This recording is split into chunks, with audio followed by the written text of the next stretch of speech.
मैं प्रिया बहुत ही आम परिवार की लड़की हूँ। मैंने अपनी पढ़ाई बच्चों को ट्यूशन देकर पूरी की। मेरा परिवार बड़े संघर्षों से अपना गुजारा चला रहा। अब मेरे माता-पिता चाहते हैं कि मेरी शादी हो जाए। बहुत सारे रिश्ते अब तक मेरे घर वाले देख चुके हैं।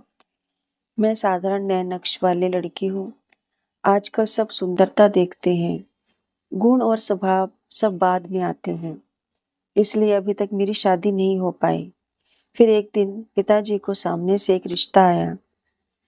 लड़के का नाम प्रदीप था। जैसे कि उन्होंने बताया था, लड़का कहीं प्राइवेट जॉब करता है, 15,000 रुपये लेके आता है। पिताजी और माँ ने ज़्यादा जांच पड़ताल नहीं की और मेरी शादी पक्की हो गई। शादी के लिए मेरे भी कई अरमान थे। मैं चाहती थी कि पिताजी की चिंताएं थोड़ी कम हो जाएं, इसलिए मैंने भी हाँ कर दी। पिताजी ने पेट काट कर मेरी शादी के लिए कुछ गहने बनवाए थे। ज़्यादा तो हम कुछ नहीं दे पाए और उनकी तरफ से भी कोई डिमांड नहीं थी। पिताजी को लगा बेटे की किस्मत अच्छी है, जो उसे इतना अच्छा घर मिला है। शादी हो गई और मैं विदा हो गई।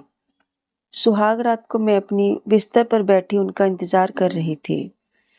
मेरे मन में कई तरह के ख्याल थे। नई जिंदगी की शुरुआत थी। मैं थोड़ी घबराई भी थी। करीब 2 घंटा हो गया मुझे अपने कमरे में बैठे उनका इंतजार करते हुए। तभी बाहर से मुझे चिल्लाने की आवाजें आने लगी।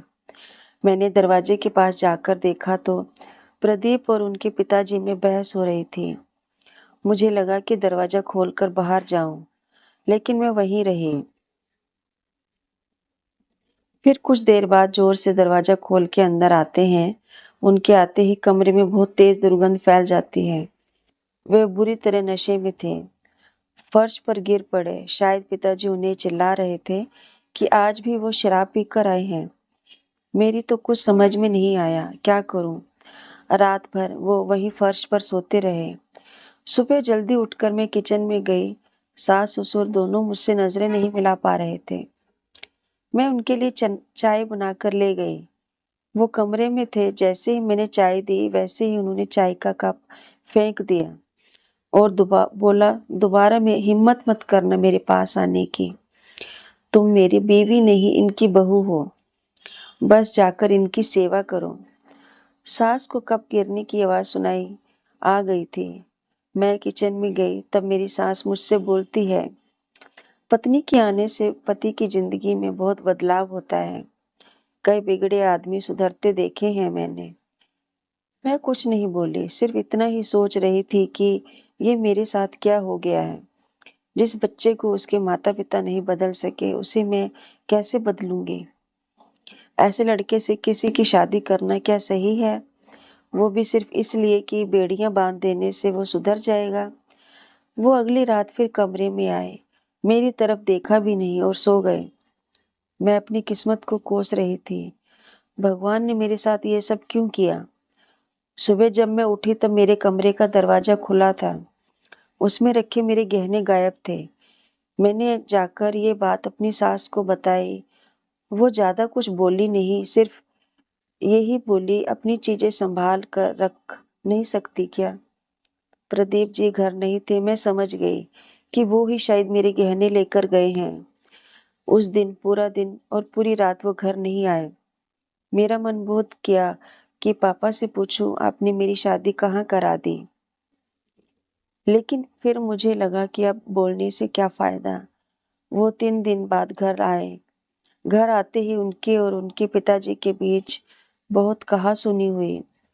मेरी सास ने मुझे फिर ताना मारा कि बहू लाए थे कि चलो बेटा संभल जाएगा, लेकिन उसके आने के बाद तो ये ज्यादा ही बिगड़ गया। मैंने भी सोचा कि मैं इतनी जल्दी तो हार नहीं मानूंगी, इसलिए मैंने अपने आंसू गिरने नहीं दिए। मैंने उनसे फिर बात की। मैंने पूछा कि आप क्या चाहते हैं, ऐसे ही जिंदगी को आगे बढ़ाना या आपने कुछ सोचा है?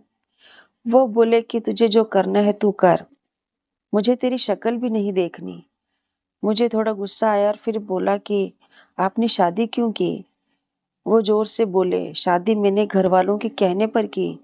मुझे कर्जा था 2 लाख का। वो उन्होंने तभी दिया जब मैं शादी को मान गया।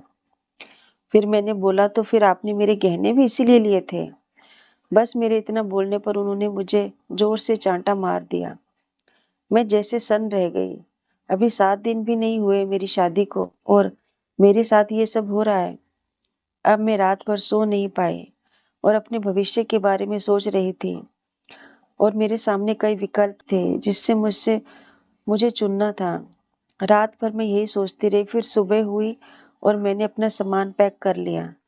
मेरी सास मुझसे पूछने आती है, ये क्या कर रही हो? मैंने बोला, मैं अपने घर जा रही हूँ। सास ने मुझे ताना मारा कि तुम्हारे घर में खाने को नहीं है, 2 दिन में वापस तुझे यहीं आना पड़ेगा। मैंने बोला, मैं जैसी भी हूँ मेहनत करके खा सकती हूँ, तुम्हारे बेटे की तरह चोर और शराबी नहीं हूँ। मेरी सास मेरा मुंह देखती रह गई। पता नहीं मुझ में इतनी हिम्मत कहाँ से आ गई। मुझे पता था कि ये मेरे और मेरे परिवार के लिए बहुत संघर्षपूर्ण हो सकता है, लेकिन उस समय मुझे यही ठीक लगा। उम्र भर ऐसे किसी के साथ रह कैसे सकती हूँ जो चोरी करे और शराब पीकर मुझे मारे। मैं उस घर से चली गई। आगे क्या होगा देखा जाएगा।